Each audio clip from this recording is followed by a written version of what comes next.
Hey guys, welcome back to my channel. Hope so आप सभी बढ़िया होंगे, मस्त होंगे, तंदुरुस्त होंगे। तो आज मेरे लाइब्रेरी जाने का गेटअप ये था, अंदर टी शर्ट और बाहर डेनिम जैकेट, क्योंकि हल्की हल्की ठंड सी लग रही थी। ऑटो में बैठती हूँ और लाइब्रेरी वाले रास्ते पे पहुँचती हूँ।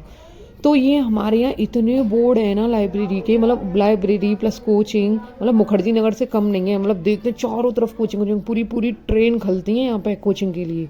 तो ये हमारी लाइब्रेरी का रास्ता, और ये है मेरी फ्रेंड जो कि उसे अटेंडेंस लगानी थी, तो जल्दी जल्दी भाग रही थी कि मैं ना लगा दूं उसकी अटेंडेंस, और मेरे को खुद लगानी पड़ी। लाइब्रेरी के अंदर जैसे ही एंट्री करते हैं वैसे ही हमें दो भैया दिखते हैं, पता नहीं जो पूरी रात पढ़ते हैं। मतलब हम जाते हैं तब भी पढ़ते मिलते हैं, और हम उधर से एग्जिट होते हैं तब भी पढ़ते मिलते हैं। तो ये था मेरी कॉर्नर सीट, और यहाँ पर जब अभी तक कोई नहीं था तो हम थोड़ी बहुत मस्ती कर रहे थे। मतलब मैं नाच के दिखा रही थी उसे और वो मेरे को कैप्चर कर रही थी। ये थोड़ी हमारी खुशी जो लाइब्रेरी के अंदर मिलती है, मतलब थोड़ा सुकून सा मिलता है। और मेरे को पढ़ना भी पसंद है। सब बोलेंगे पढ़ना किसको पसंद है।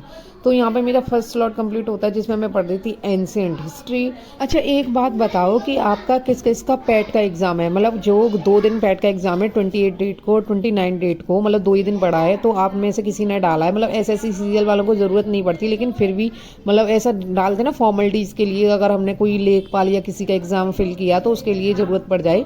तो अगर आपने डाला है तो आपका कौन से शहर में पड़ा है? जैसे मैं मथुरा से हूँ और मेरा पैट का एग्ज़ाम पड़ा है नोएडा। अब मेरे को वहाँ जाना पड़ेगा।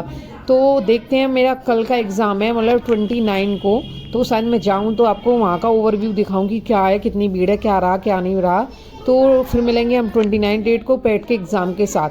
अब मेरा सेकंड क्लास स्टार्ट होती है जिसमें मैं कर रही थी ज्योग्राफी। तो मेरे को पर्सनली ऐसा लगता है कि ज्योग्राफी है ना रिवीजन मांगती है। जैसे स्टैटिक जीके और करंट अफेयर रिवीजन नहीं मांगती, वैसे मेरे को लगता है मेरे को ज्योग्राफी डेली पढ़ने की, मतलब डेली ही पढ़ना है, और उसमें रिवीजन चाहिए ही चाहिए मेरे को। तो इसलिए मैं ज्योग्राफी डेली पढ़ती हूँ, चाहे आधे घंटे पढ़ूँ, चाहे 5 मिनट, चाहे 10 मिनट। अब इसके बाद मैं लेती हूँ 15 मिनट का रेस्ट, जिसमें मैं कर रही हूँ की पॉइंट्स, मतलब जो जो मैंने रिवीजन किया है या घर पे पढ़ा था, मतलब सुबह से शाम तक जो भी किया मैं उसे मतलब नोट कर लेती हूँ और देख लेती हूँ मतलब मेरा क्या छूटा है। जिसमें biology, math, geography, polity, history, static GK, और इसमें मैं टॉपिक्स भी लिख लेती हूँ कि मैंने क्या क्या रिवीजन किया है, क्या क्या नहीं।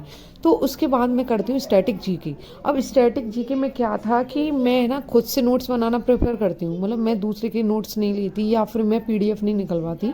मेरी दोस्त ना सारे पीडीएफ से काम करती है और मैं ना खुद से लिखवाना। जैसे मैं इसमें कर रही थी फुटबॉल, बास्केटबॉल के बारे में जो भी है उसके बारे में सब सारा डिटेल से लिख रही थी। अब क्या है ना, मेरी थोड़ी तबीयत से ठीक नहीं लग रही थी, मतलब मेरे को मेडिसिन लेने मेरा नंबर लगा हुआ था, तो मेरे को उन डॉक्टर के पास जाना था।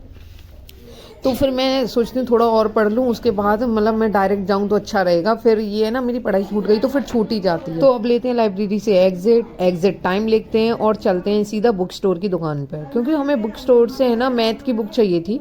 तो हम वहाँ मैथ की बुक देख रहे थे और कुछ सैम्पल्स पेपर चाहिए थे, तो वहाँ से हम वो खरीद रहे थे। और वहाँ से खरीदने के बाद सीधा जाते हैं हम डॉक्टर की दुकान पर। डॉक्टर अंकल की दुकान तब तक खुली नहीं थी, तो उनकी दुकान के बाहर हम थोड़ी देर वेट करने लग गए। अब मेरी हंसी इसलिए छूट रही थी, वहाँ बंदरों की गैंग आ रही थी। तो मेरी फ्रेंड ना उन्हीं को देख के मेरे को हंसा रही थी, कुछ कह रही थी, मतलब समथिंग समथिंग। फिर हम डॉक्टर अंकल आते हैं और डॉक्टर अंकल की दुकान पे पहुंचते हैं। तो डॉक्टर अंकल है ना किसी डॉक्टर को प्रेफर करते हैं मेरे लिए कि तुम वहाँ जाकर दवाई ले लो, मतलब यहाँ मत दिखाओ। तो फिर हम चलते हैं दूसरे डॉक्टर अंकल की दुकान पर। यहाँ पर मैंने स्लिप काटी, मतलब 250 की स्लिप काटी और 350 की दवाई, मतलब ऐसा 600 के समथिंग सारा काम हुआ। अगर मेरी वीडियो पसंद आए तो लाइक, शेयर और सब्सक्राइब।